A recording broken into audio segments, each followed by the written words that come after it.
মহেশখালীর পর কক্সবাজারে নির্বাচনী জনসভায় বক্তব্য রাখছেন জামায়াত আমির ডাক্তার শফিকুর রহমান। আমরা শুনবো তার বক্তব্য সরাসরি। না হওয়া পর্যন্ত তাদের জন্য কোনো ছাড় নাই। তাদের সহযোদ্ধা শরীফ ওসমান হাদি, তার হত্যাকারীর জন্য কোনো মায়া নাই, দয়া নাই, ছাড় নাই। এদের সহযোদ্ধাদের বিচার তো হতে হবে, এটা তো ন্যায্যতার দাবি। তবে কারো উপর অবিচার করা হবে না ইনশাআল্লাহ। কোনো পাইকারি জরিমানা নাই, ন্যায় অন্যায় সব কিছুকে গুলায় ফেলার কোনো কর্মসূচি আমাদের নাই। তারপরে আমরা কথা দিচ্ছি, মানুষ তো ভুল করতেই পারে। অনুতপ্ত হয়ে যদি তারা তাদের কর্মের মাধ্যমে প্রমাণ করে যে তারা তাদের কাজের জন্য লজ্জিত, অবশ্যই তাদের ব্যাপারটা ইতিবাচকভাবে করবে ইনশাআল্লাহ।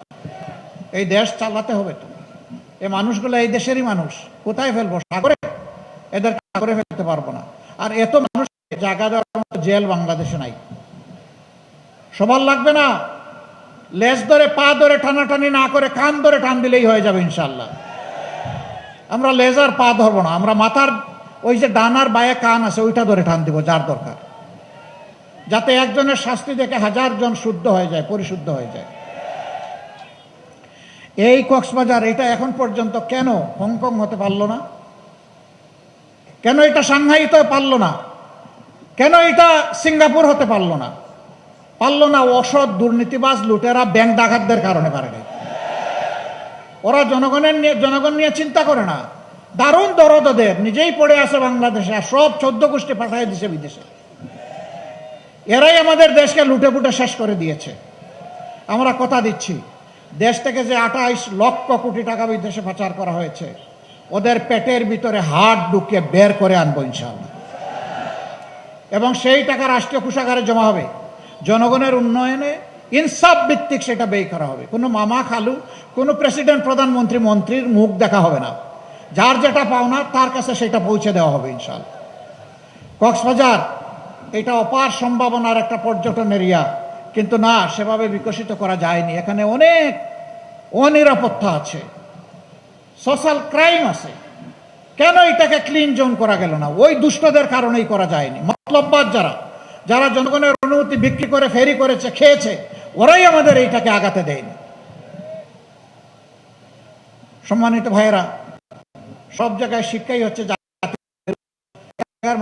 প্রাণের দাবি। এখানে একটা পাবলিক বিশ্ববিদ্যালয় আমরা আপনাদেরকে না, আপনারা বোধহয় চান না তো, আওয়াজ যে খুব হালকা দেখলাম।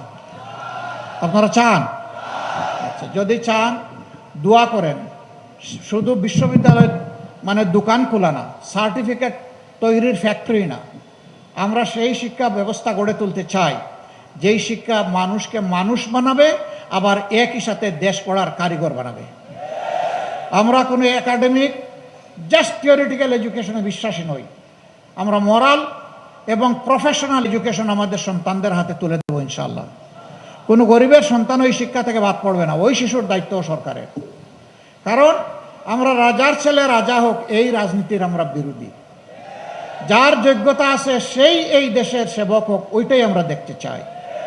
আমরা আল্লাহর কাছে দোয়া করি, আমার একজন রিক্সা চালক শ্রমিক ভাইয়ের মেধাবী সন্তান আগামীতে বিকশিত হয়ে সে যেন বাংলাদেশের প্রধানমন্ত্রী হতে পারে। আমরা ওই দেশটা করতে চাই, ওই দেশটা আমরা দেখতে চাই। হচ্ছে একজন সাধারণ মানুষ অপরাধ করলে তার যে শাস্তি হবে, দেশের প্রেসিডেন্ট প্রধানমন্ত্রী যদি কি বুকে বাংলাদেশ আর হাতে বিদেশি, এই যে হোয়াইট প্লাস প্রো সেনসিটিভ স্কয়ারের